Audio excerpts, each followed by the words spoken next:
Hi everyone, we're going to take a look at an example to help with the last problem on the midterm exam.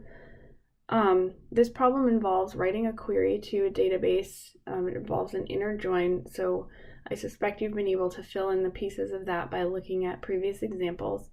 The object returned contains a collection that holds the product names, the product quantities, and the product prices.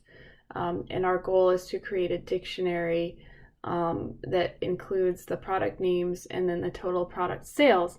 I'm going to do an example that's somewhat similar, but there still will be an extra step for you to fill in, but hopefully this example will get you much closer to that solution.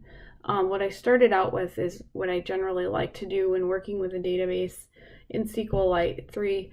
I like to just see what are the column names, and then I want to take a look at the data collection that I'm going to be working with. So here for our example, I'm just doing a select all from products, and what I'd like to try to do is create a dictionary where each of the keys is the product name and each of the values is the product price.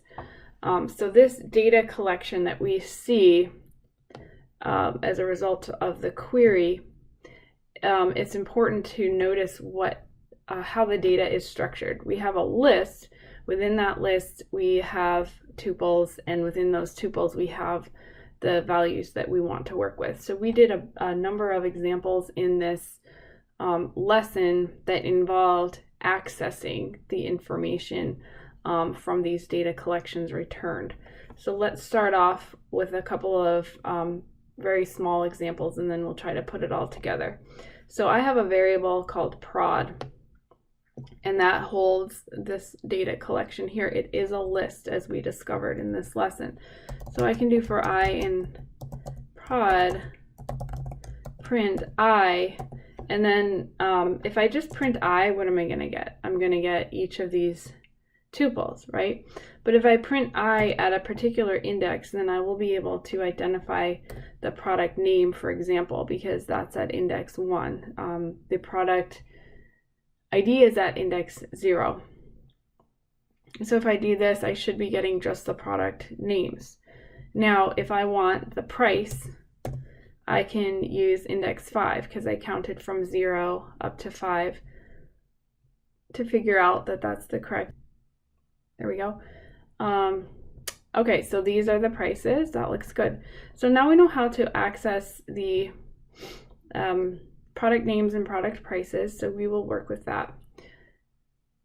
The other thing we should remind ourselves of is going back to Unit 3, and that involves creating new key value pairs in a dictionary.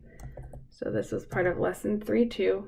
Let's start off with an empty dictionary, and let's just practice creating a new key value pair. So in order to do that, we can